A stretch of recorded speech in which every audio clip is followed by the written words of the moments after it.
Bismillahirrahmanirrahim. Assalamualaikum warahmatullahi wabarakatuh. Salam sejahtera untuk kita semua. Semoga Bapak Ibu dimanapun berada dalam keadaan sehat walafiat. Yang terhormat Bapak Dr. Muhammad Suhardi MPD selaku Ketua Perkumpulan Cendekiawan Muda Indonesia, dan yang kami hormati Bapak Dr. Rudi Haryawan MPD yang merupakan narasumber kami pada malam hari ini, dan beliau merupakan dosen di Universitas Negeri Mandalika Mataram.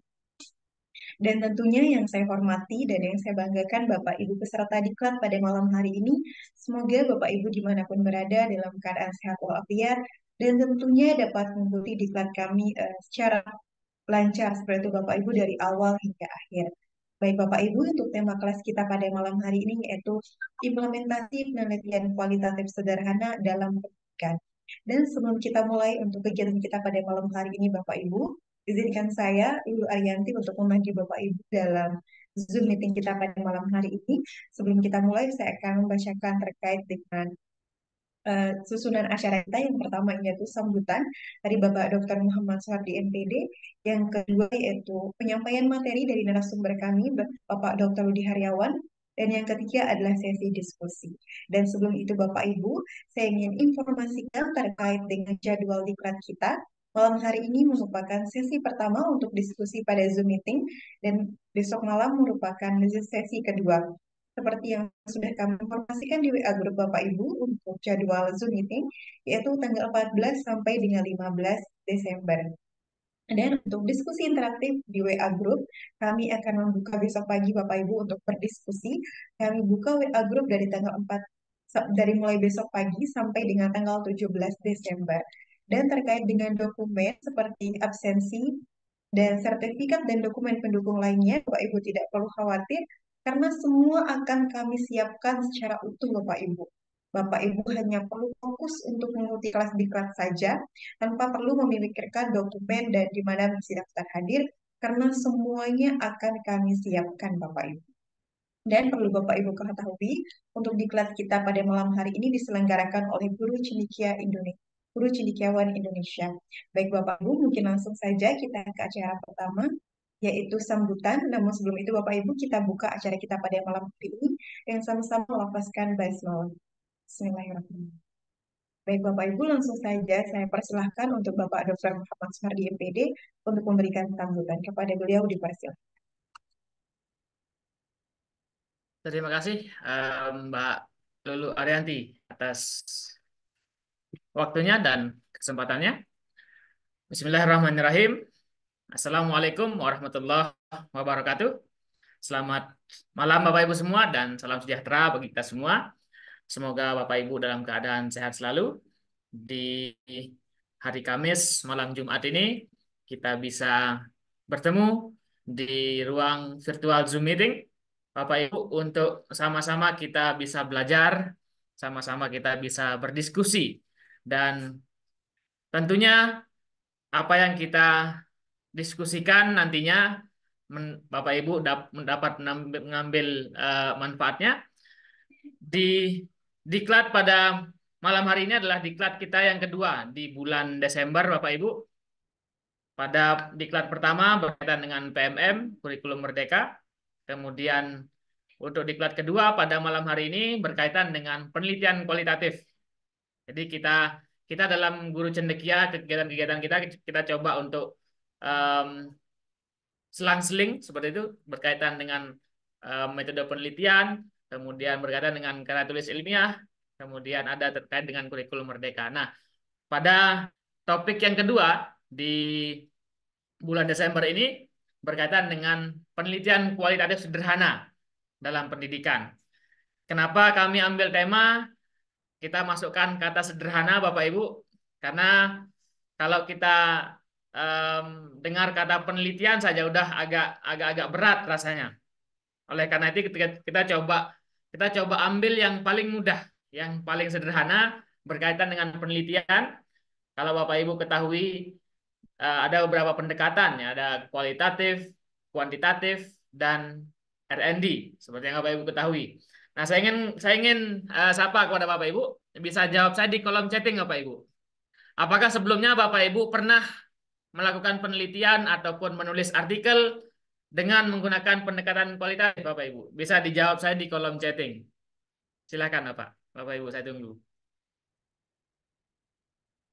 Apakah Bapak Ibu sudah pernah melakukan penelitian menggunakan pendekatan penelitian kualitatif atau pernah menulis artikel ataupun karya tulis? Oh, Bu Fatmiati pernah. Baik, Bu Maria pernah. Ada Pak Petruk belum. Oke, siapa lagi nih Bapak Ibu? Silakan bisa jawab saya di kolom chatting. Bu Naomi belum pernah. Bu Naomi belum. Pak Guntoro pernah. Pernah. Pak Wayan Pika, Pak Ibu Siti Nurjanah belum. Pak Raden, oke, sudah pernah pakai Atlas. Soal ini kalau Pak Raden bagus, sepertinya sudah mahir untuk mengolah data menggunakan atlas.it. Kemudian skripsi saya kualitatif. Baik, Pak Bambang, Bu Julaika belum. Oke, oke, baik. Tentu Bapak Ibu yang hadir di sini ada yang pernah dan ada yang belum. Karena saya lihat pesertanya ada yang Bapak Ibu dosen, ada Bapak Ibu guru SMA sampai dengan SD. Tentunya kami tidak ataupun dalam diklat ini kami tidak menggurui seperti itu. Tapi kita bisa diskusi, kita bisa sharing pengalaman ataupun pendapat Bapak Ibu dalam hal penelitian kualitatif. Nah, tentu yang Bapak Ibu pernah melakukan penelitian kualitatif, kami akan ajak kembali untuk mungkin kita pernah melakukan penelitian kualitatif di waktu kita kuliah ataupun Bapak Ibu pernah menulis artikel. Nah, kita akan coba untuk mengingat kembali dan kita sharing kembali berkaitan dengan penelitian kualitatif sederhana, khususnya di pendidikan. Yang nantinya Bapak Ibu kami akan ajak untuk berkarya nyata. Karena eh, moto kami di Guru Cendekia ini adalah berkarya nyata Bapak Ibu. Berkarya nyata untuk pendidikan. Jadi tidak hanya sekedar kita berteori ataupun kita coba untuk mengingat-ingat kembali teori-teori penelitian kualitatif, tetapi kita akan coba untuk menulis nantinya. Oleh karena itu kami sudah siapkan beberapa kesempatan untuk bisa publikasi. Publikasi untuk ke jurnal. Nah, ini Bapak Ibu bisa manfaatkan dan tentunya bisa untuk maksimalkan. Kami menyiapkan 25 untuk Bapak Ibu bisa publikasi di jurnal ilmiah nasional yang nantinya Bapak Ibu tentu bisa manfaatkan. Apakah Bapak Ibu hanya sekedar untuk eh, apa namanya latihan atau mungkin Bapak Ibu lebih jauh menggunakannya, ada yang menggunakan untuk karya, ada yang menggunakan untuk em, mungkin poin untuk BKD ataupun sebagai prasyarat kenaikan pangkat misalkan seperti itu. Dan alhamdulillah Bapak Ibu kegiatan ini diadakan ataupun diselenggarakan oleh Perkumpulan Para Cendekiawan Muda Indonesia. Jadi kami di organisasi mengadakan beberapa kegiatan. Kami memiliki kegiatan-kegiatan pelatihan yang khusus di bidang peningkatan kompetensi dan profesionalisme pendidik. Kemudian ada juga kami menyiapkan media-media. Kami mengelola sekitar puluhan jurnal ilmiah.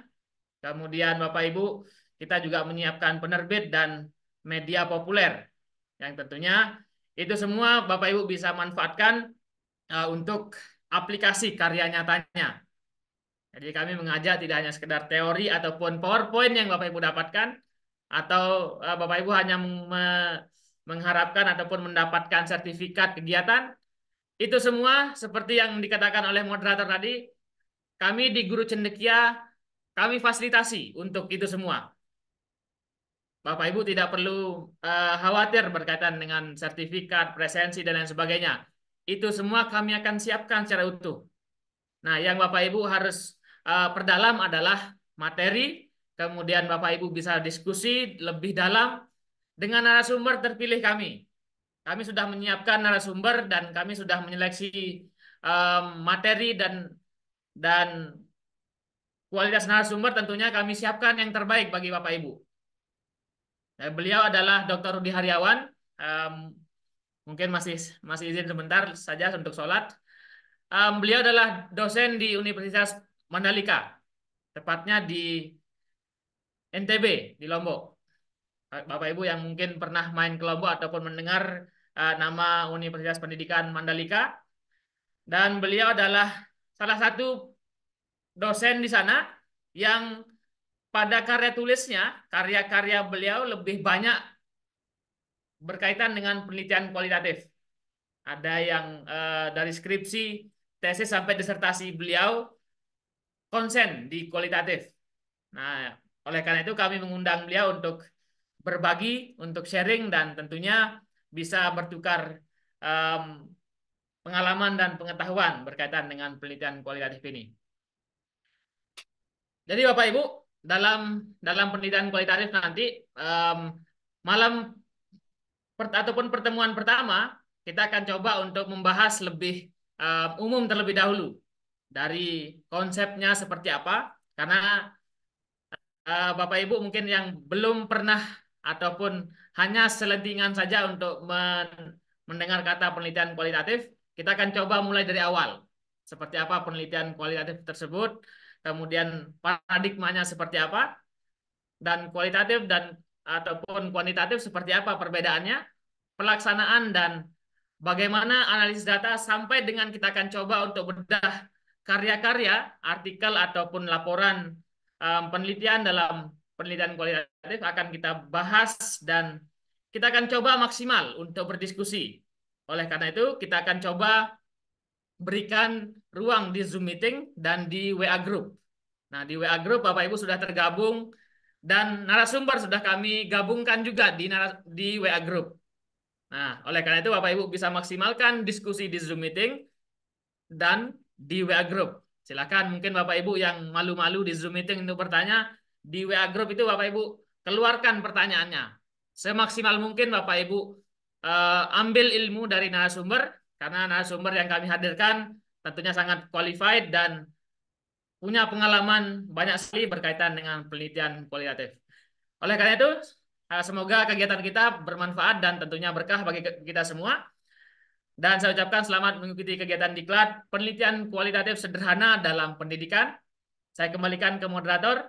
Assalamualaikum warahmatullahi wabarakatuh dan selamat malam Bapak Ibu. Baik, terima kasih untuk Bapak Dr. Muhammad Soehardi yang sudah memberikan sambutan. Mohon maaf, yang sudah memberikan sambutan sebelum kita memulai acara diklat kita pada malam hari ini. Semoga apa yang disampaikan oleh Bapak Dr. Muhammad Soehardi tadi dapat memberikan kita gambaran untuk seperti apa penelitian kualitatif tersebut dan Bapak Ibu juga bisa memanfaatkan informasi tadi seperti 25 slot untuk publikasi jurnal seperti itu. Jadi Bapak Ibu bisa menyiapkan bahan Bapak Ibu atau alat-alat Bapak Ibu yang diperlukan untuk publikasi jurnal. Baik Bapak Ibu, mungkin mohon maaf selanjutnya kita akan beralih pada penyampaian materi dari narasumber kami dari Bapak Dr. Rudi Haryawan. Pada beliau Ya, Bagaimana moderator? Bisa kedengaran? sudah terdengar jelas Pak Baik. suaranya. Baik, bismillahirrahmanirrahim. Assalamualaikum warahmatullahi wabarakatuh. Alhamdulillah kita bisa berkumpul di ruang Zoom ini. Mudah-mudahan apa yang Bapak Ibu harapkan dengan proses atau belajar melalui Zoom ini, atau kita sama-sama belajar melalui Zoom ini, kita dapatkan nanti dan bisa menghasilkan sesuai dengan yang diharapkan. Baik, izinkan saya nge-share materinya.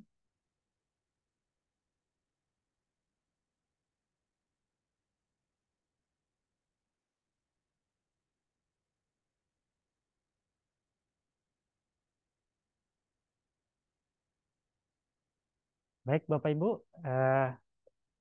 mudah-mudahan sudah terlihat ya di masing-masing layar ya sudah. komputer dan Mungkin medianya volume masing-masing. suaranya bisa diperbesar Pak Rudi. Baik. Oke, bisa kedengaran?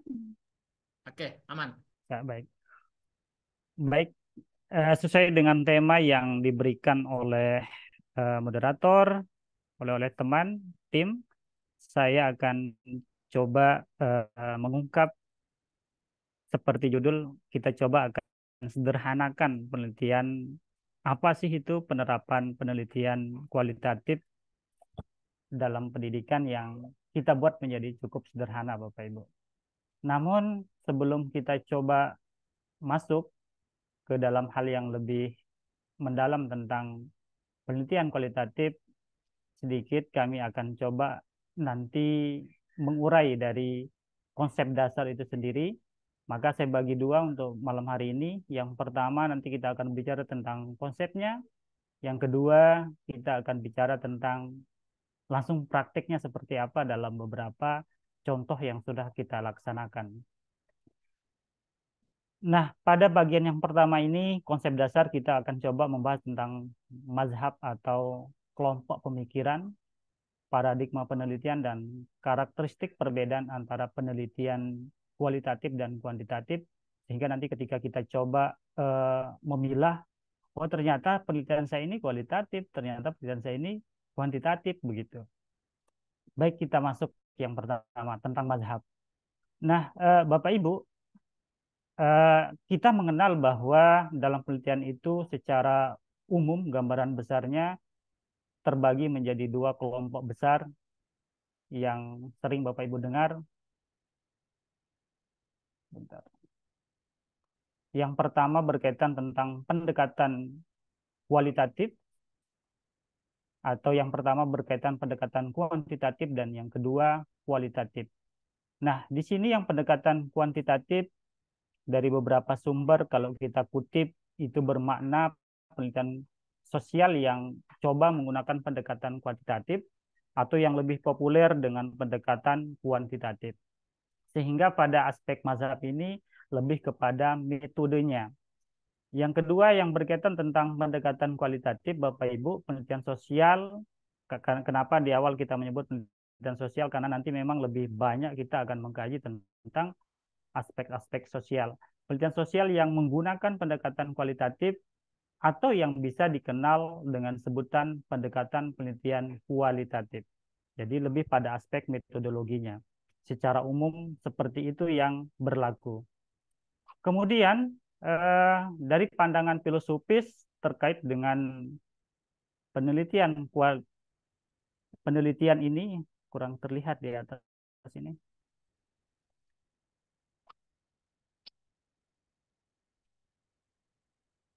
Ya, penelitian kualitatif, penelitian yang dimaksudkan untuk coba memahami fenomena.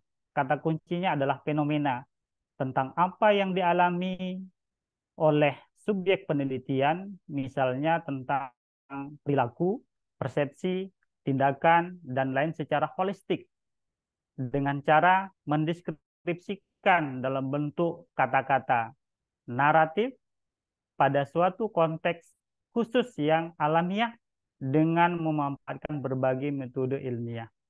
Nah, yang paling banyak jadi tanda kutipnya di situ adalah fenomena, Bapak Ibu, tentang peristiwa yang kira-kira terlihat oleh tangkapan pandangan kita ternyata ada sesuatu yang unik.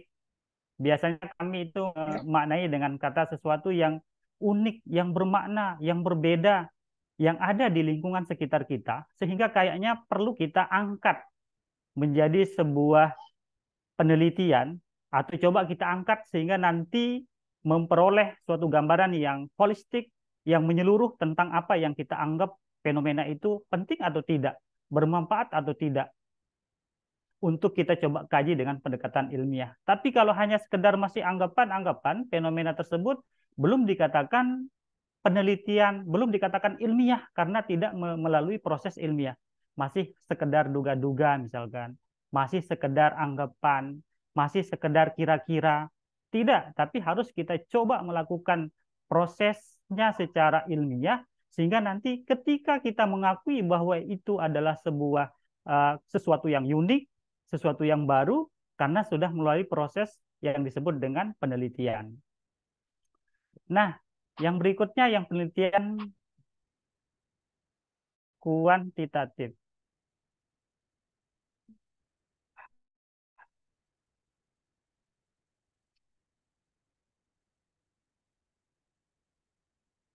Kadang-kadang tidak terlihat ya. Penelitian yang bertujuan untuk coba menjelaskan, meramalkan, mengontrol fenomena melalui pengumpulan data terfokus dari data numerik. Kalau kita bedakan antara kalau yang di atas Bapak Ibu ini berkaitan tentang narasi, kata-kata, uraian, gejala, fenomena, sedangkan yang atas, yang di bawah ini adalah berkaitan tentang sesuatu yang sifatnya data numerik atau angka yang kalau kita sebut kalau penelitian kualitatif kan penelitian yang hanya narasi, hanya kata-kata, tidak menggunakan angka. Biasanya teman-teman kita mengatakan demikian. Kalau penelitian kualitatif udah hitung-hitungan ini kaitannya tentang data-data statistik. Nah, sehingga kalau kita bertemu dengan beberapa teman, apalagi kami yang terbiasa bertemu dengan mahasiswa, saya Pak penelitian kualitatif saja lebih mudah karena kalau penelitian kuantitatif kayaknya susah hitung-hitungan begitu. Itu kadang-kadang yang membuat beberapa peneliti itu menganggap bahwa kayaknya penelitian kualitatif lebih mudah daripada penelitian kuantitatif. Anggapan-anggapan itu yang membuat orang lebih senang menggunakan penelitian kualitatif. Namun pada dasarnya proses yang disebut dengan penelitian kualitatif maupun kuantitatif itu harus melalui prosedur yang ilmiah sehingga dapat diakui sebagai sebuah temuan.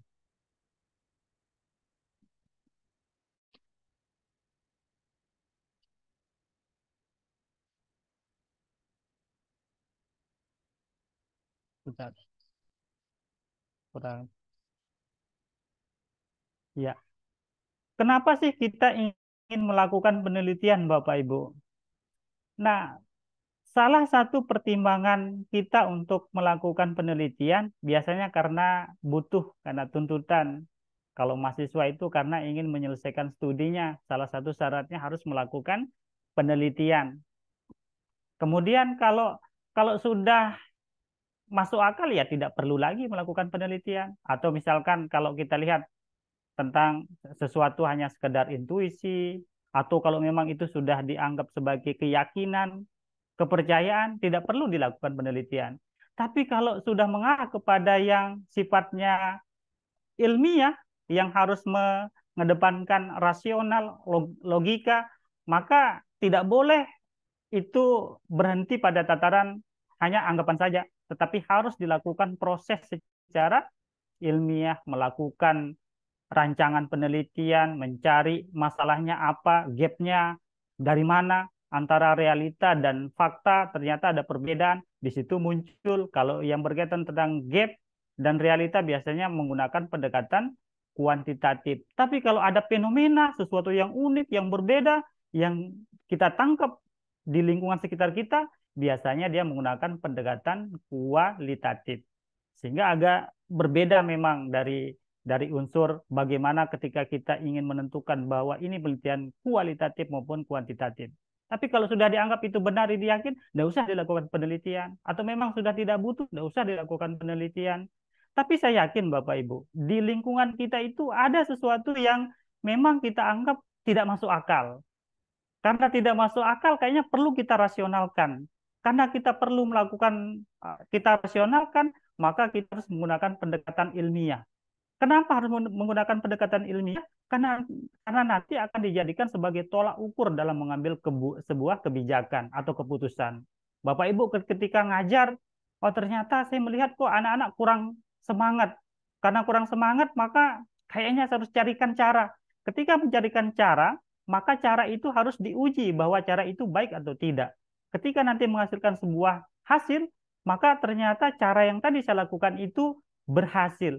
Ketika cara-cara itu dicatat kemudian ditulis dalam sebuah bentuk kerangka ilmiah, maka boleh dikatakan itu sebagai sebuah penelitian penelitian yang ilmiah atau karya ilmiah. Namun apakah nanti itu menggunakan pendekatan kualitatif maupun kuantitatif, tunggu dulu tergantung dari fenomena atau gejala yang ingin coba diselesaikan melalui proses penelitian tersebut. Penelitian yang kita sebut dengan riset juga. Ya, prosedurnya hampir secara umum rata-rata seperti ini, Bapak Ibu.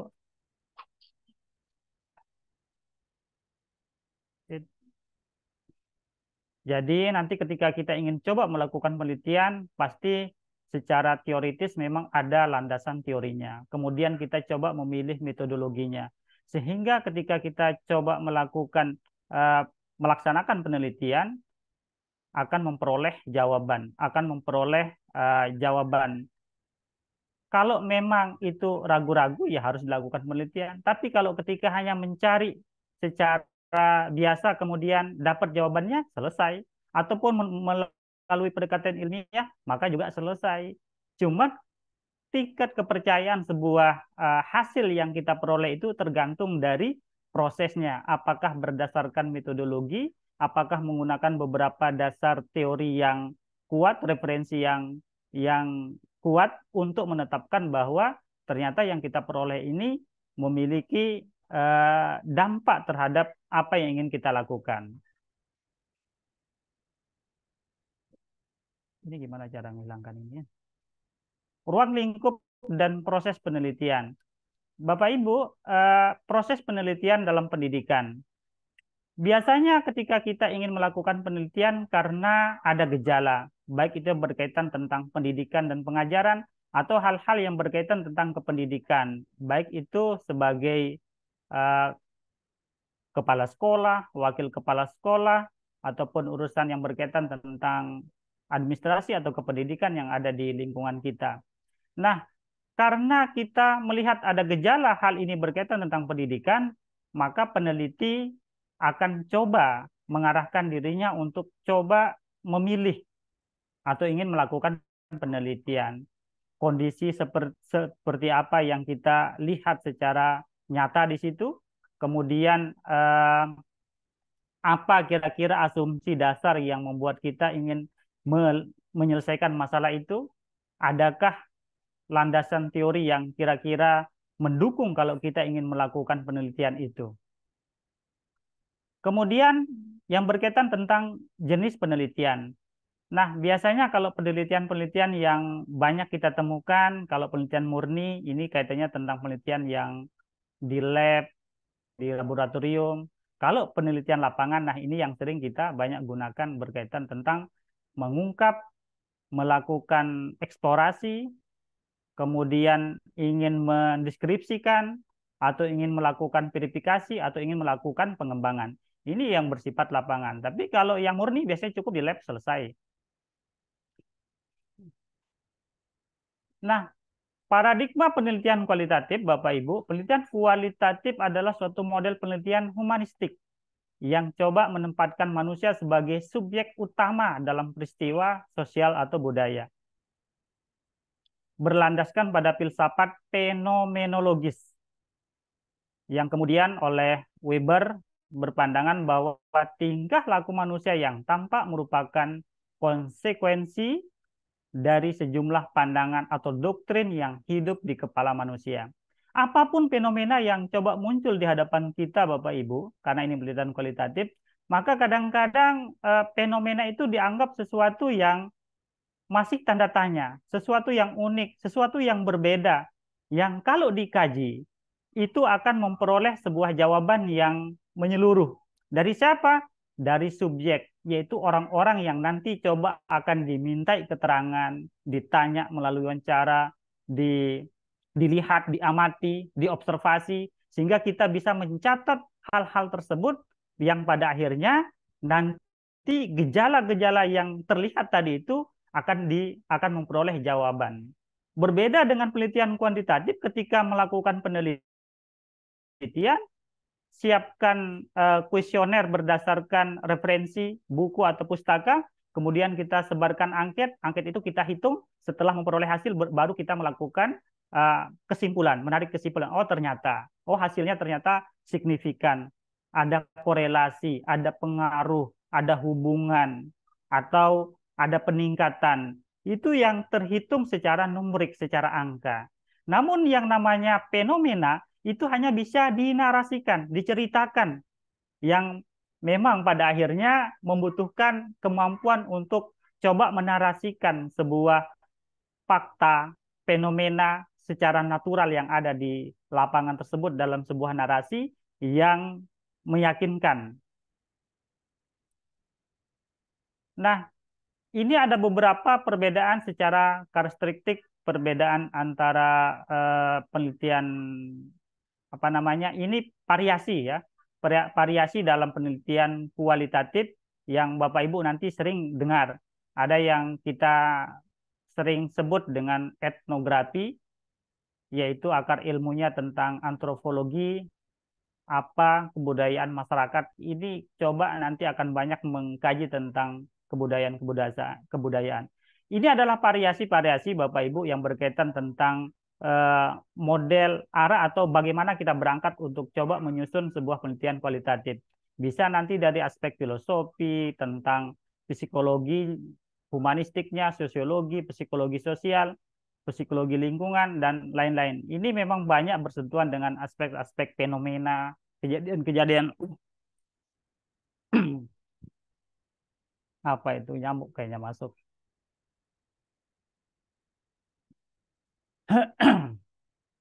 Nah, sedikit gambaran yang berkaitan tentang karakteristik penelitian. Ada dua mazhab yang kita sampaikan di awal tadi, yaitu yang pertama kualitatif dan pendekatan kuantitatif. Yang kuantitatif, kalau secara desain Bapak Ibu, itu lebih spesifik, jelas, rinci apa yang ingin diteliti. Kalau yang kualitatif sangat sangat umum. Kemudian ditentukan sejak awal apa yang ingin diselesaikan. Fleksibel, kemudian berkembang dan muncul dalam proses penelitian. Sehingga dalam penelitian kualitatif secara desain kadang-kadang ada pengembangan cara untuk memperoleh, atau penelitian tersebut bisa jadi di dalam prosesnya nanti ada desain penelitian yang bisa dikembangkan menjadi lebih luas lagi sesuai dengan keadaan yang ada di lapangan. Tujuan kalau kita lihat secara perbedaan kuantitatif menunjukkan hubungan antar variabel. Yang kita sering dengar itu ada variabel X dan variabel Y. Variabel X itu berkaitan tentang variabel bebas yang sebagai pemicu, penyebab, kemudian variabel Y itu sebagai akibat. Misalkan contohnya pengaruh model mengajar guru dengan prestasi belajar siswa.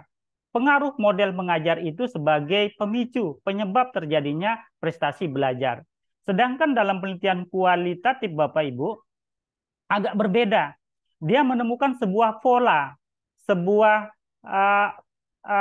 narasi, atau sebuah makna yang menunjukkan hubungan antar beberapa subjek yang lain, yang kemudian ditarik sebuah benang merah yang menunjukkan itu sebuah keunikan.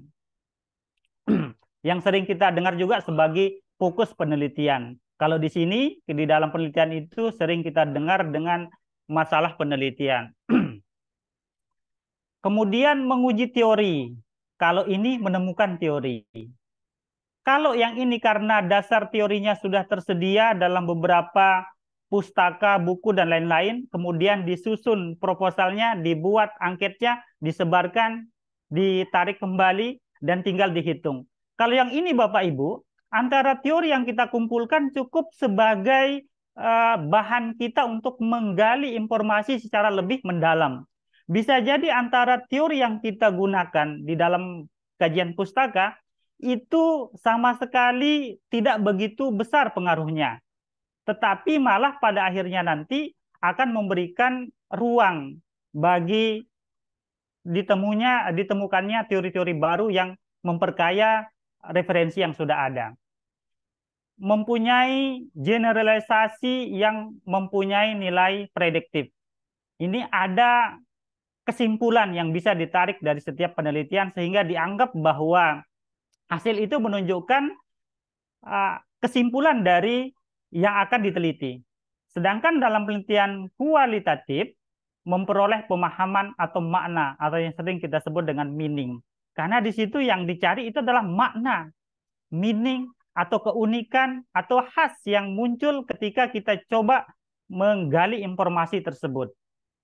Ibaratnya kalau Bapak Ibu bertanya ke 10 orang, dari 10 orang itu bisa kita buat kesimpulan, oh ternyata maksudnya si A, B, C sampai dengan ke-10 itu, oh ternyata maksudnya ini. Nah, karena ada interaksi hubungan antar satu informasi dengan informasi yang lain, sehingga kita boleh membuat sebuah narasi atau pemahaman baru tentang apa yang disampaikan oleh sekian banyak orang tersebut. Kelihatannya kadang-kadang cukup mudah, tapi kalau memang kita agak lemah dalam bernarasi, atau ingin coba mengambil benang merah dari sebuah informasi yang terkumpul, kadang-kadang itu yang membuat bias informasi tersebut atau temuan atau pemahaman tersebut menjadi tidak begitu muncul makna yang akan kita coba temukan.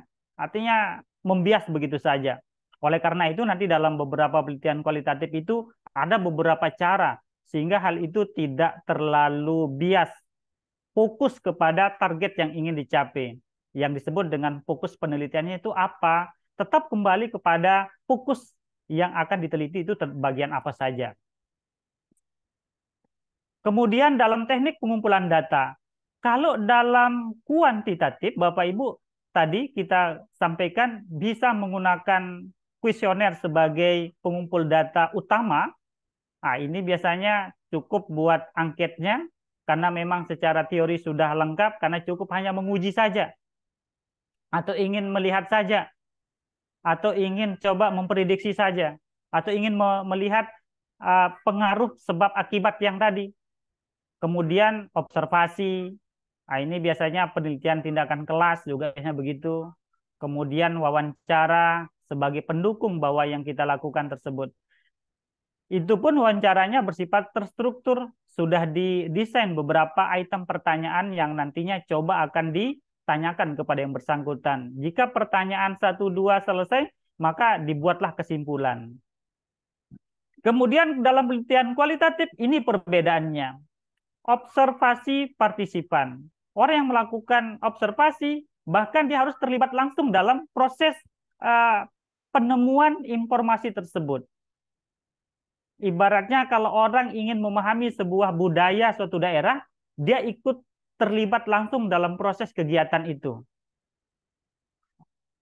Pernah kita dengar ada seseorang yang ingin tahu budaya suatu daerah, dia sampai menikah dengan orang yang berada di daerah tersebut agar lebih bisa mendalami apa yang dirasakan, apa yang dilihat, apa yang dimaknai oleh orang yang ada di situ. Kemudian ada interview. Interview kepada seseorang pun bersifat mendalam, in-depth interview. Betul-betul ketika ditanya itu, bahwa dari 10 yang kita tanya itu, jawabannya hampir sama. Maka nanti sering kita dengar disebut dengan sampai jenuh pertanyaan, sampai jenuh informasi yang kita peroleh.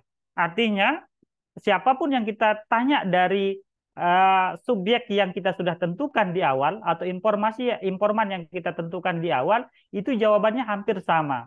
Kalau dari 5 yang kita tanya, 1, 2, 3 memberikan jawaban yang berbeda, 4, 5 itu sudah sama. Artinya pertanyaan kita ini atau informasi yang kita gali itu sudah jenuh, sudah sama. Boleh kita stop bertanya karena sama saja jawabannya ke siapapun. Artinya yang ingin kita gali secara mendalam itu sudah ketemu. Kemudian dokumentasi, biasanya ini berkaitan tentang beberapa hal dokumen yang sebagai pendukung. Kalau kegiatan tersebut memang membutuhkan beberapa dokumen pendukung dari proses interview, ketika kita disampaikan sebuah cerita tentang ini, ada tidak dokumen buktinya kalau dulu pernah dilakukan? Oh, ini ada, kami berikan. Nah, itu sebagai pendukung bahwa yang kita tanya tadi juga memiliki bukti yang menguatkan bahwa yang diceritakan itu sudah benar. Kemudian triangulasi ini coba untuk menggali data yang tadi itu sudah sesuai dengan tekniknya, sumber yang ditanya itu sudah benar tidak. Sehingga apapun yang kita lakukan itu tetap pada jalur dan mekanisme proses penemuan secara ilmiah penelitian tersebut. Kemudian instrumen. Ini berupa tes, angket, daftar wawancara, instrumen yang telah terstandar. Ada kita lihat beberapa penelitian yang instrumen yang dilakukan, yang digunakan itu tetap sama dimanapun. Karena bisa jadi yang diteliti itu memang hal yang sama, sehingga instrumen yang juga digunakan itu sama. Ini dalam penelitian kuantitatif. Agak berbeda dengan penelitian kualitatif. Peneliti sebagai instrumen. Nah, kalau peneliti sebagai instrumen, bagaimana ceritanya peneliti bisa sebagai instrumen? Jadi dia sendiri itu ketika turun sebagai peneliti, maka dia bertanya, melakukan wawancara kepada informan. Informan tersebut adalah yang sudah ditetapkan orang yang dianggap menguasai informasi, memiliki data tentang yang ingin kita kaji. Jadi tidak menyiapkan angket, tidak menyiapkan daftar wawancara, tetapi memang dia kuasai yang akan dia tanyakan. Ibaratnya kalau Bapak Ibu bertemu sama seseorang, kemudian ngobrol panjang lebar, di antara obrolan itu ada hal-hal yang menyangkut tentang yang ingin kita ketahui. Maka proses itu disebut dengan peneliti sebagai informan, peneliti sebagai instrumen penelitian atau informan kunci, instrumen kunci. Dialah nanti yang coba mengumpulkan data-data yang ada di lapangan tanpa terpengaruh oleh angket, oleh daftar wawancara. Namun untuk tidak bias tadi, maka beberapa mahasiswa kami anjurkan untuk membuat pedoman wawancara. Garis besar saja yang kira-kira nanti yang akan ditanyakan itu berkaitan tentang topik secara umum tentang ini. Kalaupun mereka itu tidak menggunakan angket, tetapi jangan sampai lepas kepada fokus penelitian yang ingin ditemukan oleh peneliti. Sehingga peneliti tidak hilang ngobrol ngawur ngidul, tetapi memang tetap arahnya kepada apa yang ingin kita selesaikan sesuai dengan fokus penelitian. Buku catatan, tip recorder sebagai pendukung. Karena ketika kita berbicara, Bapak Ibu, biasanya kita tidak begitu sempat untuk mencatatnya secara langsung. Biasanya kita menggunakan alat bantu berupa recorder, berupa kamera, video, handycam, dan lain sebagainya, yang kira-kira nanti ketika kita buka di rumah, catatan atau rekaman tadi bisa kita telaah lagi. Kalau kami biasanya, kalau di kampus itu, ketika menyuruh mahasiswa melakukan pengumpulan data, karena dia sebagai peneliti, sebagai key instrumen, sebagai instrumen utama, maka saya suruh dia untuk menyiapkan buku catatan. Tolong direkam nanti ya, biasanya mereka rekam. Nanti hasil rekaman mereka itu dia transkrip. Dia ubah dalam bentuk kata-kata. Di antara kata-kata yang banyak itu kan tidak semuanya bermakna. Maka pilih yang disebut dengan nanti dalam analisis datanya ada kondensasi namanya. Ada reduksi data. Memilih mana data-data yang memiliki makna untuk kita narasikan, untuk kita kembangkan menjadi sebuah temuan. Karena yang kita sampaikan itu biasanya banyak sekali, tidak begitu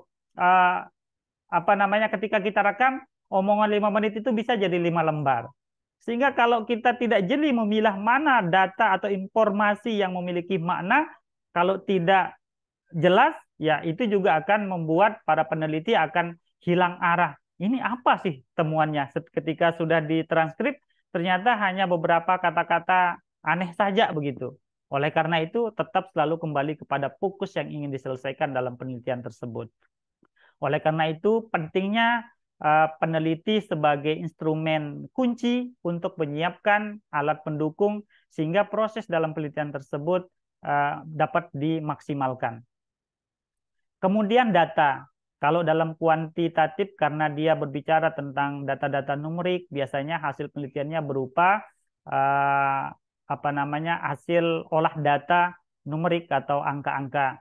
Sedangkan dalam kualitatif itu bersifat deskriptif, naratif, dokumen pribadi, catatan, gambar, dan lain sebagainya yang memang kita kumpulkan di lapangan.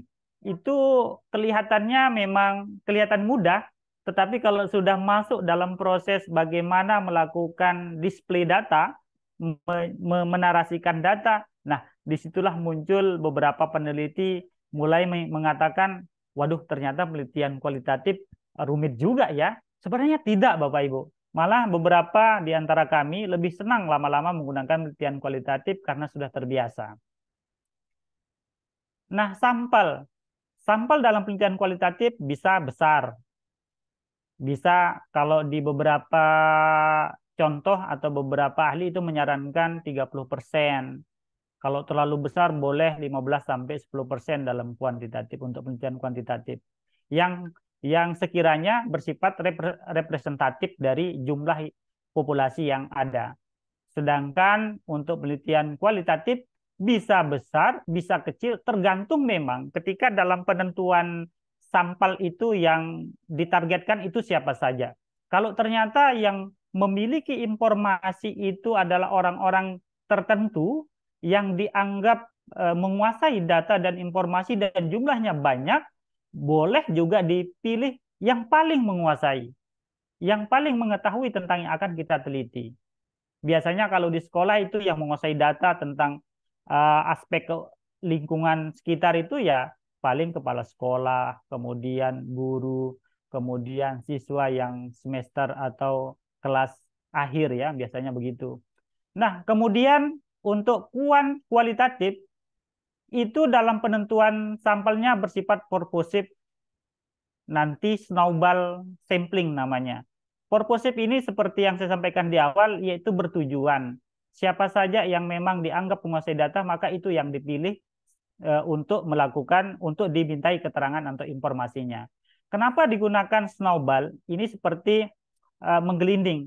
Kadang informasi yang kita tanya kepada orang yang ditentukan di awal itu bisa jadi kita diarahkan oleh orang tersebut untuk, oh coba tanya lagi perjelas di Pak Suhardi, oh coba tanya lagi perjelas di Pak ini.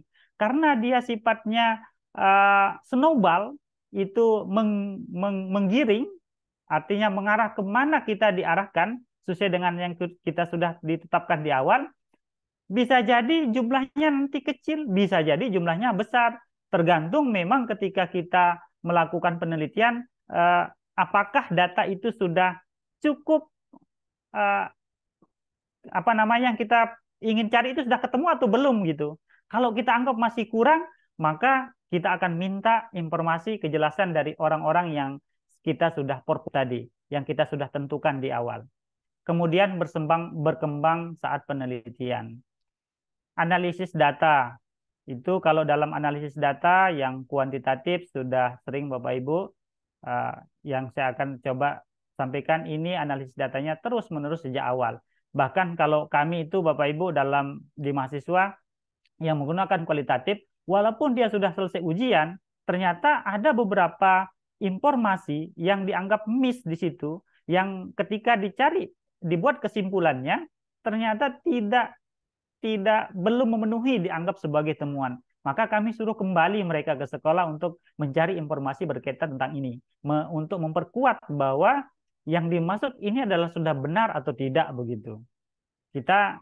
Penelitian kualitatif itu bisa dilakukan dalam jangka waktu yang sesingkat-singkatnya, bisa dilakukan juga cukup waktu yang cukup lama begitu. Bersifat induktif.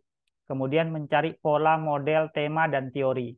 Nah, karena dia tidak lagi berbicara tentang basis data statistik dan tidak lagi menguji hipotesis, maka mereka lebih kepada narasi-narasi yang coba membangun sebuah pola hubungan antar informasi dengan informasi yang lain, sehingga dibuatkan model, dibuatkan tema, apakah ini sudah sesuai dengan teori, ataupun nanti untuk mengembangkan teori yang sudah ada. Hubungan dengan responden. Dibuat jarak agar objektif. Kalau yang kualitatif bersifat akrab, agar memperoleh pemahaman yang mendalam. Kemudian kedudukan antara peneliti dan informan itu ya sama gitu. Jangka waktu bisa lama, tergantung memang datanya kalau sudah jenuh atau sudah kita temukan yang ingin kita teliti, sudah stop saja begitu. Kemudian usulan desain penelitiannya uh, bisa luas dan rinci kalau yang kuantitatif, tapi kita arahkan ke ini saja. Singkat, umum, bersifat sementara, literatur yang digunakan bersifat sementara, tidak menjadi pegangan utama. Berbeda kalau kuantitatif, apa yang ada dalam teori itu coba kita uji di lapangan. Apakah benar hasil itu dipengaruhi oleh ini begitu? Karena dia sifatnya menguji. Sedangkan dalam penelitian kualitatif itu bisa jadi hanya bersifat sementara sebagai pegangan ketika seorang peneliti turun ke lapangan, tidak tidak lepas begitu saja dengan teori, tetapi menjadikan pegangan dasar untuk coba mengembangkan apa yang dianggap selama ini unik, berbeda sebagai fenomena, sebagai gejala yang perlu dicari secara melalui pendekatan ilmiah. Prosedur bersifat umum, masalah bersifat sementara. Nah, kemudian tidak dirumuskan hipotesis, jadi tidak ada hipotesisnya Bapak Ibu. Nah, biasanya fokus penelitian ditetapkan setelah data awal dari lapangan. Biasanya dalam penelitian kualitatif itu ada observasi, ada kalau kita sebut dengan studi pendahuluan, ada beberapa informasi-informasi yang kita gunakan sebagai dasar kita untuk coba membuat tema penelitian yang nantinya akan kita rancang, kemudian kita tentukan metodenya, sehingga ketika kita turun, oh ternyata memang ada gejala-gejala itu yang muncul. Karena apa? Dalam penelitian kualitatif itu konteksnya, naturalnya, keadaan yang ada di lingkungan itu yang menjadi panduan kita dalam menetapkan tema atau judul yang ingin diangkat sesuai dengan fenomena, gejala, atau keunikan yang kita ada di lingkungan sekitar kita. Kemudian metode kuantitatif dan kualitatif ini kapan penelitian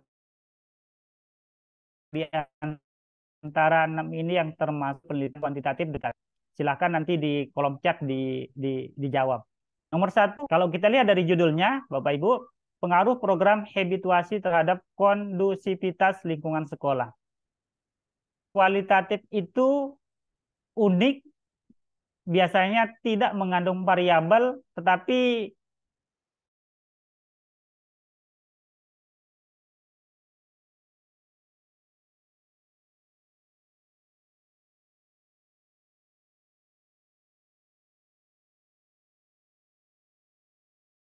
Y atau terikat yang disebabkan oleh habituasi. Berarti ini penelitian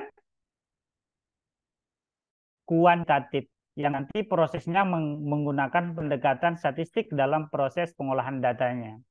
Kemudian yang kedua, nah perhatikan strategi manajemen humas dalam proses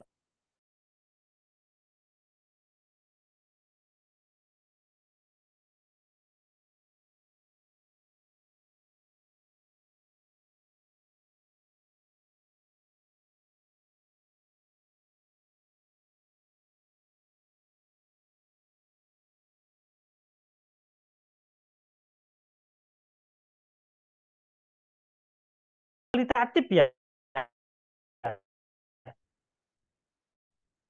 Karena saya mengangkat tidak ada pemicu dan tidak ada yang dipicu atau yang mengakibatkan hal tersebut berubah. Gejala-gejala tersebut ternyata tidak ada yang, itu hanya gejala umum yang muncul begitu saja.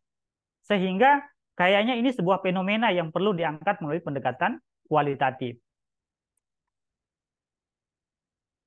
Nah, secara umum Bapak Ibu dalam penelitian kualitatif itu sistematikanya hampir sama dalam secara umum, baik itu penelitian kuantitatif maupun kualitatif. Namun nanti yang berbeda itu urutan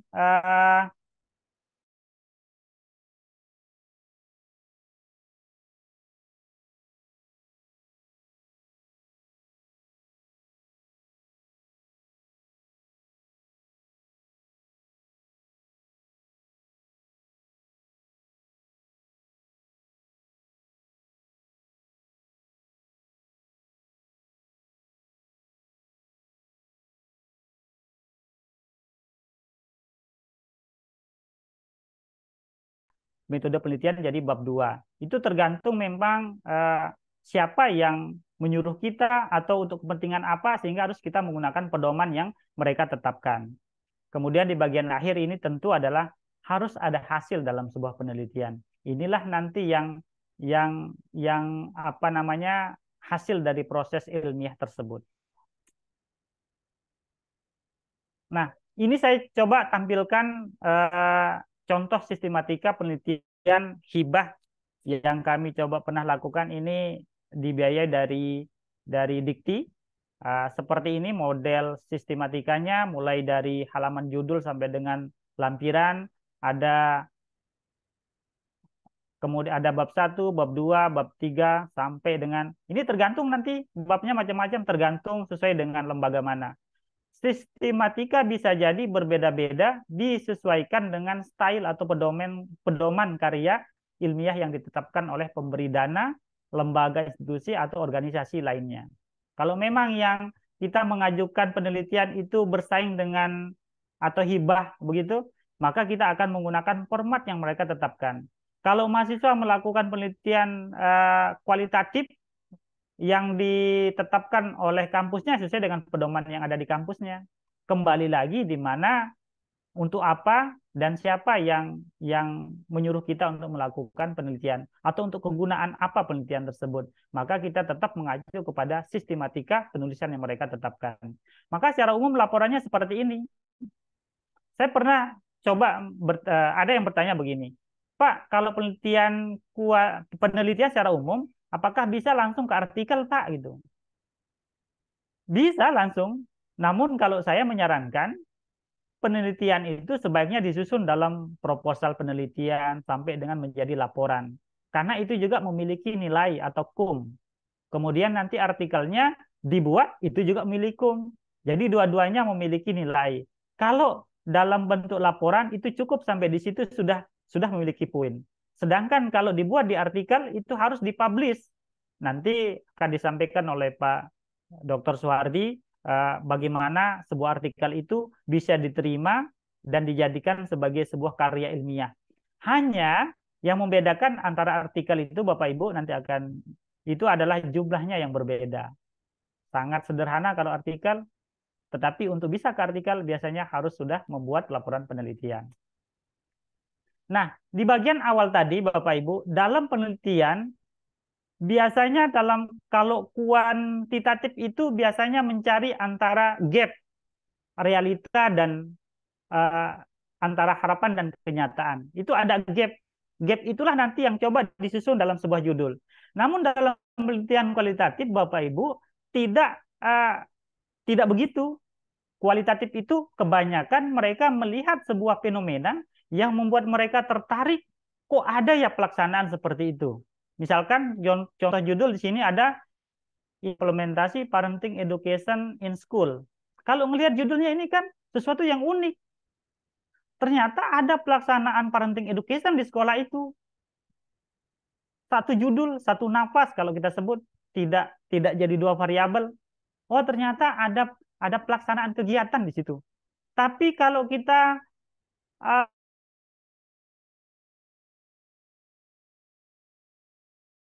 dua variabel, cuma karena ini adalah sebuah fenomena pelaksanaan kegiatan parenting education yang dilaksanakan oleh satu sekolah, ini kok beda ya, berbeda dengan yang lain. Sehingga muncullah ide, oh coba saya akan gali secara mendalam, apa sih implementasi parenting education yang ada di sekolah itu.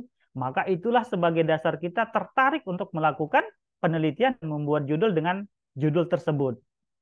Sesuai dengan fenomena yang muncul di situ. Kemudian dalam rumusan masalah. Rumusan masalah karena walaupun penelitian saya ini kualitatif, tapi karena yang memberi dana itu adalah Dikti, jadi saya harus mengikuti format mereka. Padahal kalau di sini dalam penelitian kualitatif, rumusan masalah itu sering kita sebut dengan fokus penelitian atau masalah yang ingin kita coba selesaikan di situ. Kenapa dibedakan antara masalah penelitian dan fokus penelitian? Kalau masalah penelitian itu nanti berkaitan tentang uji numerik. Ada masalah-masalah yang sudah disampaikan di gap awal tadi, latar belakang, sedangkan dalam penelitian kualitatif disebut dengan fokus, harus mengena apa sih yang ingin diselesaikan. Maka beda model rumusan masalahnya atau uraian dalam fokus penelitiannya biasanya menggunakan istilah sangat naratif. Bagaimana sih penerapan parenting education in school pada jenjang pendidikan dasar tersebut di sana? Kita ingin tahu sih bagaimana sih penerapannya di sana. Karena kami melihat tadi ada hal yang berbeda dalam kegiatan parenting di sekolah tersebut. Jarang-jarang di sekolah ada program parenting yang secara khusus dilaksanakan oleh sekolah. Maka dibuatkanlah fokus penelitiannya begitu. Fokus penelitian ini tergantung dari banyaknya yang ingin kita ungkap. Kalau saya membatasi saja biar tidak terlalu capek nanti karena berkaitan tentang juga pengumpulan data. Maka saya buat 2 saja fokusnya. Atau boleh 1 saja. Ya saya buat 1 saja boleh. Tergantung memang kemampuan dan kemauan kita yang ingin kita selesaikan di situ apa. Nah, pada bagian ini rumusan masalah biasanya dalam penelitian kualitatif diganti dengan fokus penelitian. Nah, manfaat penelitian. Bapak Ibu jangan sampai kalau penelitian itu tidak ada manfaatnya. Manfaatnya biasanya dalam beberapa konteks penelitian atau dalam penelitian itu sering dibagi menjadi 2 secara teoritis dan praktis. Nah, untuk yang secara praktis ini yang lebih ditekankan. Apa sih kegunaan dari penelitian ini nanti pada dasarnya bagi peneliti sendiri? Kalau secara teori biasanya untuk pengembangan ilmu pengetahuan, untuk menambah kajian hasanah keilmuan. Kalau secara praktis ini biasa, apakah manfaat penelitian ini nanti akan memberikan impact baik bagi guru dalam proses penerapan parenting, baik bagi sekolah untuk coba memodifikasi program-program atau temuan tersebut menjadi lebih baik ke depan, atau juga menjadi sebuah saran, oh ternyata penting penelitian ini. Disarankan kepada siapa? Bisa juga ke dinas dan lain sebagainya, bahwa kegiatan-kegiatan yang seperti ini setelah saya teliti memang besar manfaatnya, memang baik untuk dilaksanakan, dan kayaknya semua sekolah mampu. Oleh karena itu diberikan saran kepada dinas atau pengawas untuk nanti menjadi bahan untuk evaluasi yang lebih baik dalam proses pelaksanaan program parenting di lingkungan kerjanya. Nah, yang berikutnya dalam penelitian kualitatif, tinjauan pustaka Bapak Ibu biasanya mengarah kembali kepada judul besar. Nah, kita kalau dalam penelitian kualitatif itu, misalkan kalau kita ingin mengambil beberapa referensi buku atau jurnal, maka tetap kepada judul besarnya sebagai pendukung nanti ketika kita coba ingin menggali informasi lebih dalam kepada tempat penelitian itu, kita tidak sekedar datang ke sana terus diam. Kalau kita tidak punya konsep pandangan yang luas tentang yang ingin kita gali, biasanya pembicaraan itu menjadi tidak begitu dalam. Banyak mahasiswa anggap karena penelitian kualitatif ini cukup hanya melakukan wawancara secara mendalam, tetapi sedikit sekali dapat data. Karena apa? Konsep-konsep tentang tema yang diangkat itu tidak coba dicari kesesuaian atau sebagai referensi ketika dia turun ke lapangan. Artinya dia turun ke lapangan itu tidak kosong sama sekali, tetapi dia memiliki konsep umum, cuman tidak dicatat atau tidak dijadikan sebagai satu-satunya alat untuk mengungkap apa yang ada di tengah lapangan atau apa yang ada di tempat kita melakukan penelitian. Sehingga kedalamannya pun menjadi lemah karena kita terlalu kosong begitu. Oleh karena itu, agar kita lebih dalam memahami yang ingin kita teliti, maka perlu kita juga mencari beberapa referensi terkait tentang hal itu. Mungkin hanya sebagai apa itu tentang parenting apa sih gitu. Kemudian pendidikan dasar itu bagaimana dan lain sebagainya. Untuk mendukung bahwa penelitian ini ada loh teorinya. Saya yakin bahwa yang ingin kita lakukan itu rata-rata ada. Cuman ketika kita mencari agak kesusahan. Oleh karena itu mungkin perlu kita bertanya kepada yang terbiasa menggunakan referensi atau daftar pustaka yang yang banyak. Ya, teman-teman atau Bapak Ibu semuanya bisa mungkin masuk ke Google Scholar, itu tinggal ketik saja berkaitan tentang tema yang kita teliti. Itu banyak muncul. Kemudian pada bagian metode penelitian. Nah, inilah dia yang banyak membedakan Bapak Ibu dalam penelitian kualitatif. Dalam penelitian kualitatif, metode penelitian inilah yang nanti yang berbeda.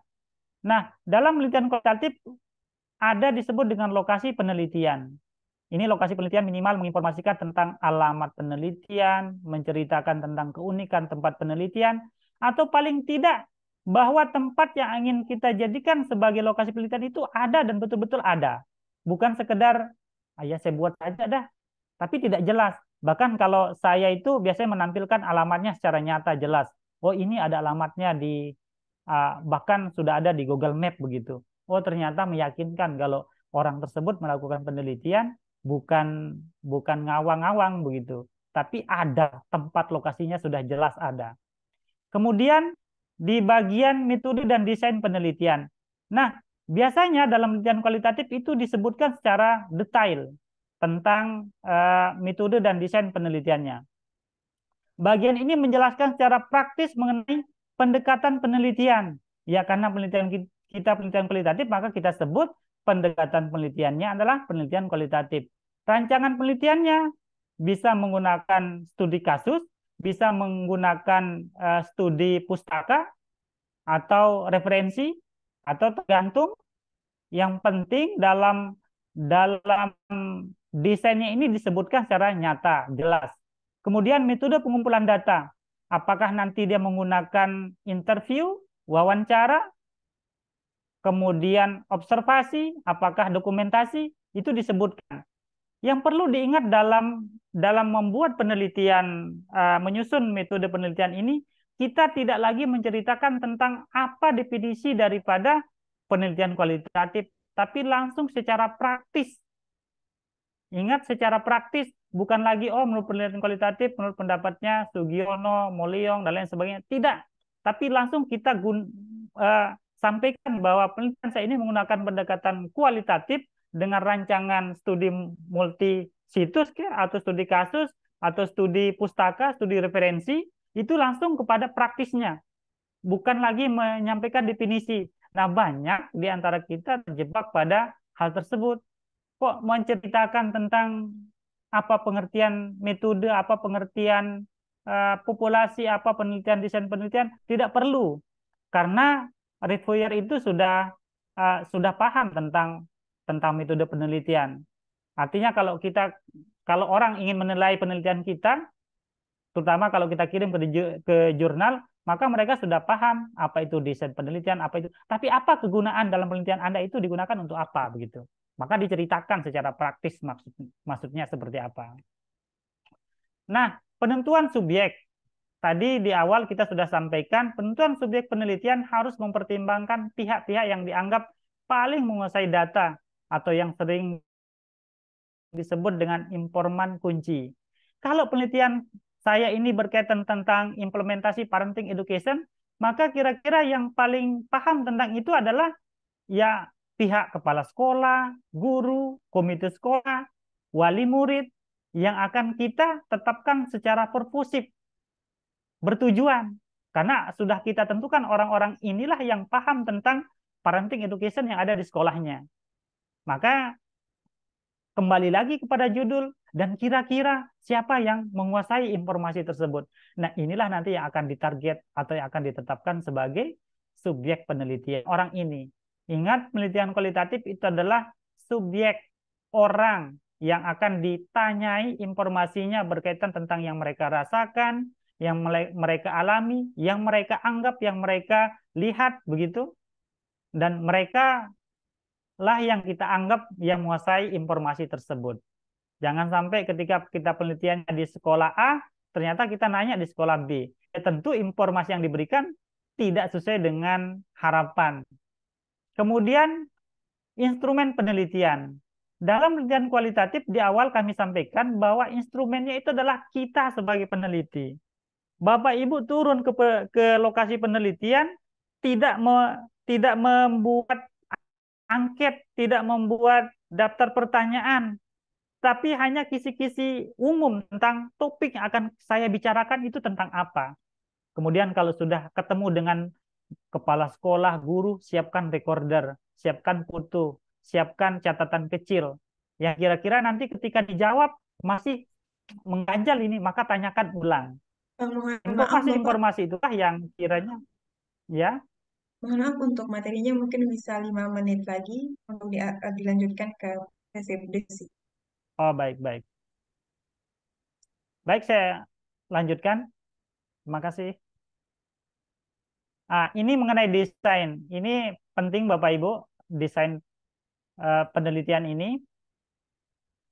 Teknik analisis data yang digunakan dalam penelitian kualitatif, kalau saya misalkan beberapa penelitian, baik itu yang studi referensi, tetap saya coba mengolah data-data tersebut menggunakan analisis data kasus tunggal yang menggunakan model interaktif dari Miles and Huberman.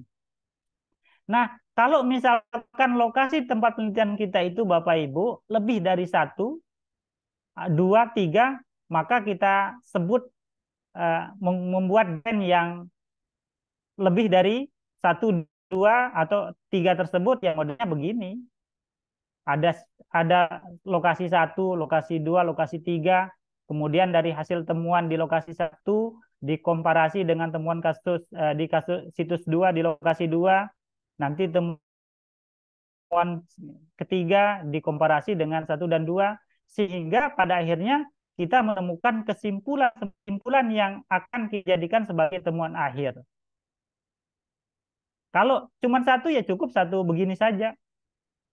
Pertama dengan kita melakukan pengumpulan data, kemudian kita lakukan kondensasi, kita embun, kita pilah, kemudian kita narasikan, kemudian kita berikan kesimpulan sementara, baru nanti masuk ke temuan. Kalau kita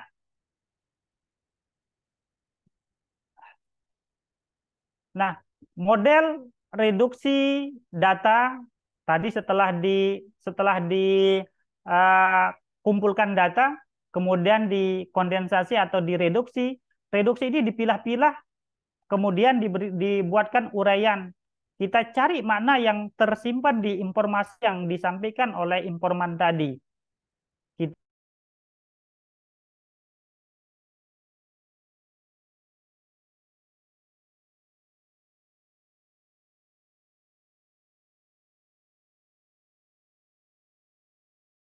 Untuk mempermudah beberapa temuan-temuan yang ada tersebut, sehingga kita akan lebih memahami masing-masing fokus tersebut dalam bentuk sebuah matrik yang bisa mudah dibaca oleh orang yang akan membaca atau ingin menilai begitu.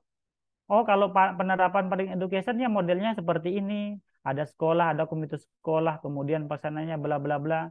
Dibuat seperti itu, di display, sehingga kita lebih mudah untuk memberikan informasi kepada orang yang ingin tahu tentang hasil penelitian tersebut. Baik. Nah, kalau sudah ada temuan yang seperti ini kita buat, karena ini tempatnya 2 lokasi, kita cari kesesuaian antara di lokasi 1, lokasi 2, kita tarik benang merahnya apa kesamaannya, kemudian setelah itu dibuat pembahasan. Pembahasan inilah yang coba dikomparasikan dengan beberapa kajian teori, kemudian kajian baka, yang nanti akan memberikan sebuah pemahaman.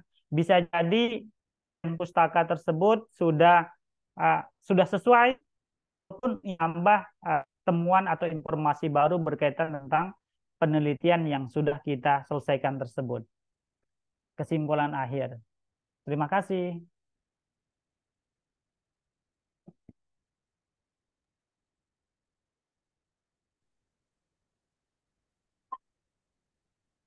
Baik, terima kasih untuk narasumber kami yang sudah memberikan materi tentang bagaimana implementasi penelitian kualitatif sederhana dalam pendidikan.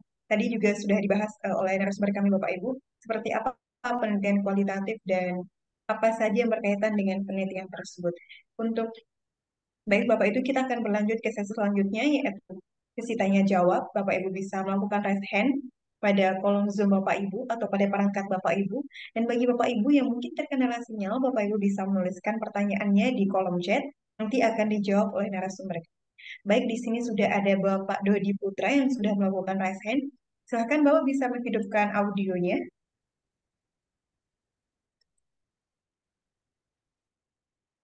Silakan Bapak Dodi Putra bisa menghidupkan audionya. Baik, mungkin sedang tidak ada di tempat. Mungkin Bapak kita akan berlanjut ke pertanyaan di kolom chat. Silakan mungkin Pak Rudi bisa memilih pertanyaan yang ingin dijawab pada kolom chat. Saya persilahkan untuk dijawab.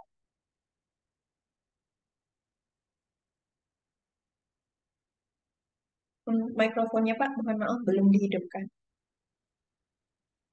Ya, dari Sri Rezeki ya. Dari Ibu Sri Rezeki, ini ingin bertanya, ini implementasi program kearifan lokal untuk penguatan profil pelajar Pancasila di SMKN 3 Mataram. Pada judul tersebut, bagaimana kita tahu terjadi penguatan jika ada data kuantitatifnya? Oh ya, baik Bapak Ibu, karena dalam penelitian kualitatif tadi tidak berbicara tentang angka, maka informasi-informasi yang diberikan oleh informan ketika peneliti melakukan proses wawancara, itu mereka coba tarik benang merahnya, bahwa ternyata berdasarkan informasi tersebut, menurut peneliti memberikan kesimpulan bahwa ternyata kegiatan implementasi program kearifan lokal cukup memberikan manfaat untuk profil pelajar Pancasila tersebut. Karena bersifatnya narasi, Bapak Ibu. Sehingga memang seorang peneliti itu lebih kepada personalnya berdasarkan informasi yang terkumpul, baik nanti informasi dalam bentuk narasi yang disampaikan oleh informan, yaitu mungkin waktu wawancara ada guru-guru, kemudian memberikan penjelasan, oh ternyata sudah terlaksana dan memang berdampak terhadap penguatan profil pelajar-pelajar di sekolah tersebut. Kemudian ada mungkin beberapa data-data program kegiatan yang dianggap oleh peneliti itu mendukung bahwa memang pelaksanaan penguatan profil pelajar Pancasila di sekolah tersebut sudah berlangsung sangat baik. Itu menurut pandangan peneliti setelah mengumpulkan data dan memperoleh informasi dari informan yang mereka tanya di sekolah tersebut. Itu yang kita pahami. Walaupun memang secara numerik bisa dilanjutkan sebagai penelitian kuantitatif. Oh ternyata coba kita uji nih. Ternyata katanya dari pendekatan kualitatifnya ini bagus, sudah berjalan dengan baik. Coba nanti dilanjutkan sebagai penelitian kuantitatif. Diuji dengan membuat beberapa item pertanyaan. Diberikan beberapa item pertanyaan yang menunjukkan bahwa di situ memang sudah terlaksana dengan baik sehingga dianggap ada kuat atau ada semacam peningkatan atau manfaat yang dirasakan bagi pelajar yang ada di sekolah tersebut. Itu yang bisa saya jawab. Selanjutnya mungkin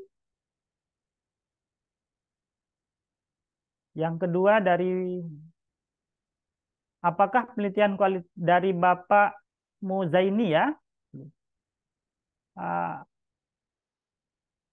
Apakah penelitian kualitatif bisa dilakukan secara mandiri tanpa sponsor? Kemudian bagaimana kepada siapa penelitian mempertanggungjawabkan hasil penelitiannya? Nah, setidaknya Bapak Ibu dalam melakukan penelitian itu harus berguna, harus bermanfaat. Kalau misalkan kita melakukan penelitian secara mandiri kemudian kita melakukan saja tanpa ada efeknya bagi kita. Kalau kita guru rata-rata memang butuh penelitian, terutama untuk kenaikan pangkat. Oleh karena itu kita melakukan penelitian. Ketika kita sudah melakukan penelitian, boleh kita tidak menggunakan sponsor yang mendanai kegiatan kita itu karena kita sendiri yang butuh. Kita lakukan secara mandiri karena untuk kebutuhan kita. Nah, oleh karena itu, kalau memang kita merasa penelitian itu ada guna dan manfaatnya untuk kita, lakukan. Tapi kalau tidak berguna, kira-kira tidak perlu mungkin Bapak Ibu mengeluarkan tenaga yang cukup besar, waktu yang cukup banyak, dan pengorbanan untuk apa namanya orang-orang yang akan kita tanya tersebut tentu tidak hanya sekedar bertanya, mungkin diajak sambil ngopi karena ini berkaitan tentang mencari informasi. Cuma saran saya, ketika melakukan penelitian, penelitian itu setidaknya memang unik, kemudian baru, kemudian ada guna dan manfaatnya. Dan yang terakhir bisa diteliti. Kalau memang uh, yang kita teliti ini biasa-biasa saja, berarti nanti tidak akan memiliki dampak begitu. Sehingga kita juga agak enggan melakukan penelitian. Yang kedua, kalau itu dalam dan kualitatif, itu kalau memang yang kita lakukan itu memang sesuatu yang update, yang berbeda, yang memiliki keunikan dengan yang lain, kayaknya tertarik untuk kita melakukan penelitian. Sehingga penelitian itu menjadi eh, penting untuk terus dilanjutkan. Kemudian ada manfaatnya. Manfaatnya setidaknya mungkin kalau kita melakukan penelitian ini karena atas dasar kita sebagai seorang pendidik ingin menyelesaikan masalah dengan pendekatan yang ilmiah dan ilmiah sebagai kepala sekolah misalkan. Saya coba ingin kaji fenomena yang muncul di sekolah saya ini berkaitan tentang eh, banyak siswa yang berprestasi di sekolah ini. Padahal guru-guru dalam proses mengajar itu misalkan eh, biasa-biasa saja pandangannya misalkan begitu. Oleh karena itu dia tertarik kepala sekolah untuk melakukan penelitian. Sehingga nanti ketika hasil penelitian itu sudah ada, itu sebagai bahan pijakan kepala sekolah dalam menentukan keputusan lebih lanjut tentang fenomena tersebut. Apakah fenomena ini nanti akan dibuat menjadi sebuah program yang bisa berlanjut atau sekedar cukup sudah sampai di situ begitu. Memang begitu. Kemudian yang ingin kita lakukan itu penelitian itu Bapak Ibu harus bisa dilaksanakan. Kebanyakan kita membuat judul penelitian itu bagus judulnya. Tapi kita tidak bisa melaksanakan penelitian itu karena sumber datanya, kemudian waktu sumber datanya mungkin agak susah untuk ditemui. Taruhlah misalkan sumber informannya adalah gubernur, wali kota, kok kayak susah sekali untuk kita mencari atau bertanya ke beliau tentang beberapa fenomena yang ingin kita coba selesaikan. Kemudian mengenai eh, tidak bisa juga karena memang membutuhkan waktu dan biaya. Waktunya mungkin lama bisa ketemu hasilnya karena yang dicari ini juga informannya susah juga dicari begitu. Kemudian membutuhkan dana itu udah. Pokoknya penelitian itu pertama memang ada manfaatnya, bisa diteliti, unik, kemudian ada manfaatnya. Kalau yang itu tidak ada, sudah tidak usah dilakukan penelitian itu. Kemudian judul tesis saya penyiapan mempersiapkan penyandang. Oke. Ada lagi yang lain mungkin penelitian pertanyaannya? Oh, ini ada dari Bapak Ros Bapak atau Ibu ini? Rosmawati. Ini Ibu bertanya, Rosmawati. Pak, ya, Pak, tolong dilihat judul tesis saya, mempersiapkan penyandang disabilitas intelektual dalam dunia kerja, cleaning service di SLB Bakti. Ya, ini penelitiannya kualitatif ini. Apa yang ingin mau diselesaikan ini? Kalau penyandang disabilitas intelektual dalam dunia kerja cleaning service di SLB Bakti, apa yang ingin ditangkap di sini? Nanti kita coba diskusikan melalui apa namanya kolom kolom WA. Coba arah mana yang ingin coba diselesaikan. Sambil saya coba browsing-browsing biar lebih komplit informasinya. Dalam penelitian kualitatif, informan itu minimal berapa? Nah, tadi karena informan dalam penelitian kualitatif itu diupayakan selama informasi yang akan kita peroleh itu sudah memenuhi syarat untuk data tersebut hasilnya sudah tercapai, ya bisa jadi sedikit, bisa jadi banyak. Dan kadang-kadang peneliti karena ingin gagah-gagahan sehingga walaupun sudah ketemu jawaban, sudah jenuh nih. Kalau kita bertanya kepada 5 orang, 2 orang itu sudah berbeda jawabannya, tetapi 3, 4 itu sudah memberikan jawaban yang hampir sama dengan 2, 3, 4. Berarti penelitian ini sudah jenuh. Bisa jadi 4, 5, bisa jadi banyak. Sehingga dalam penelitian kualitatif itu bukan ditekankan nanti kepada orang personal, tetapi kepada bidangnya. Misalkan siapa?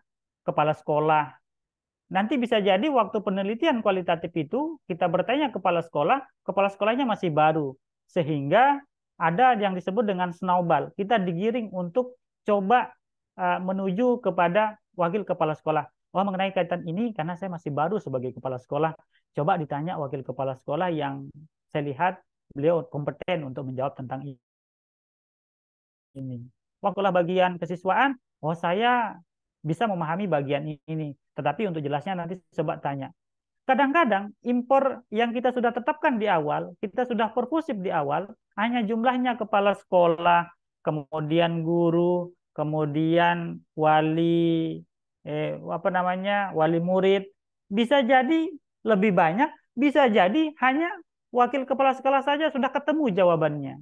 Sehingga memang tidak bisa diprediksi berapa jumlah minimal atau kita tetapkan di awal berapa banyak, juga sangat tergantung situasi yang ada di lapangan.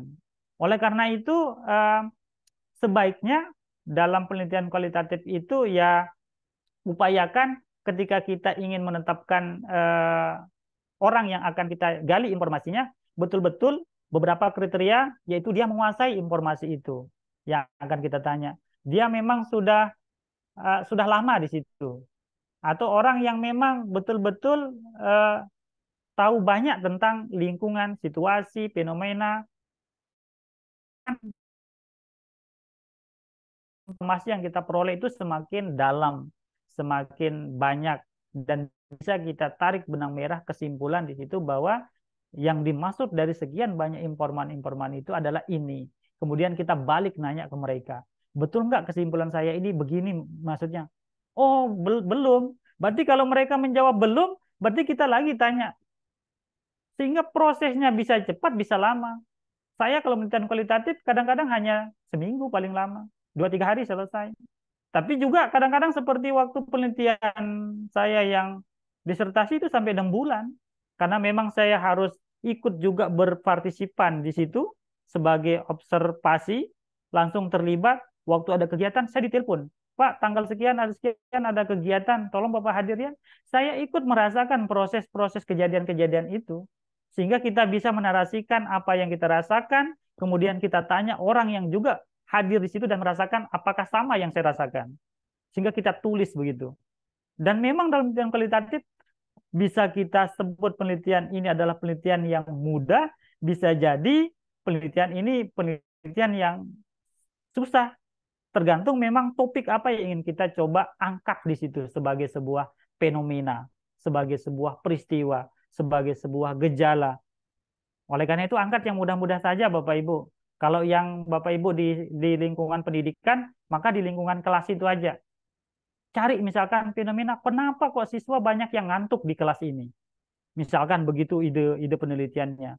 Maka lakukan penelitian secara kualitatif. Lakukan gali kepada informannya, orang tuanya. Kenapa anak-anak ini begini-begini? Sehingga nanti dapat kesimpulan bahwa rata-rata anak sekarang itu tidurnya di atas jam 10, sehingga waktu dia sekolah itu banyak yang ngantuk. Berdasarkan informasi, kita tetapkan siapa yang akan kita tanya di awal. Oh, taruh begini-gini, berarti kita tanya orang tua muridnya atau orang tua murid atau wali murid yang ada di lingkungan sekitar, sehingga kita punya gambar dan jawab. Kalau jawabannya ternyata hampir sama, sudah jenuh. Berarti kita sudah menemukan jawaban itu. Tinggal kita buat kesimpulan. Oh, penyebab anak-anak ternyata selama ini tidak fokus belajar di sekolah disebabkan karena faktor lingkungan keluarga, bahwa orang tua tidak. Begitu sifat narasinya. Oleh karena itu ya memang kemampuan kita untuk menelaah informasi secara komprehensif, holistik, natural begitu, itu yang menghasilkan apa namanya temuan yang unik di situ Bapak Ibu. Baik, yang lain mungkin? Bapak, mungkin hanya itu pertanyaan dari peserta diklat kita pada malam ini. Mungkin jika ada pertanyaan yang belum sempat terjawab, Bapak bisa dijawab besok pagi pada WA Group. Kami akan Baik, membuka untuk diskusi di WA Group besok pagi. Jadi Bapak Ibu yang mungkin pertanyaannya belum sempat terjawab, akan dijawab oleh narasumber kami besok pagi Bapak Ibu. oke. Ini saya lihat beberapa pertanyaan di apa namanya di kolom chat. Bisa di copy nanti dikirim di grup. Insya Allah saya akan jawab. Dan besok masih ada pertemuan lagi ya, moderator. Benar. Untuk pertemuan Zoom meeting kita Bapak Ibu, ya, malam hari ini merupakan sesi pertama Bapak. Oh, Besok baik. malam merupakan sesi kedua. Baik Bapak Ibu, sebelum kita tutup untuk diskusi Zoom kita pada malam hari ini, saya ingin informasikan kembali terkait dengan dokumen Bapak Ibu. Bapak Ibu tidak perlu khawatir karena semua dokumen akan kami siapkan seperti sertifikat, daftar hadir, dan yang lainnya. Bapak Ibu hanya perlu fokus untuk mengikuti diklat kami saja. Tadi Bapak Ibu tidak perlu memikirkan di mana harus absensi dan sebagainya, karena semua akan kami siapkan secara utuh dan penuh dan akan kami kirimkan di hari terakhir kelas seperti itu. Dan bagi Bapak Ibu yang mungkin pertanyaannya belum sempat terjawab, besok pagi kami akan membuka WA Group untuk diskusi dan seperti yang sudah disampaikan oleh narasumber tadi, Bapak Ibu bisa mengcopy pertanyaan Bapak Ibu dan menuliskannya pada kolom chat besok pagi. Dan terkait dengan jadwal diklat Bapak Ibu tidak perlu khawatir. Mohon maaf, malam hari ini merupakan sesi pertama dan yang besok malam merupakan sesi kedua. Dan untuk jadwal WA Group atau diskusi interaktif WA Group Bapak Ibu, kami membuka sampai dengan tanggal 17 Desember.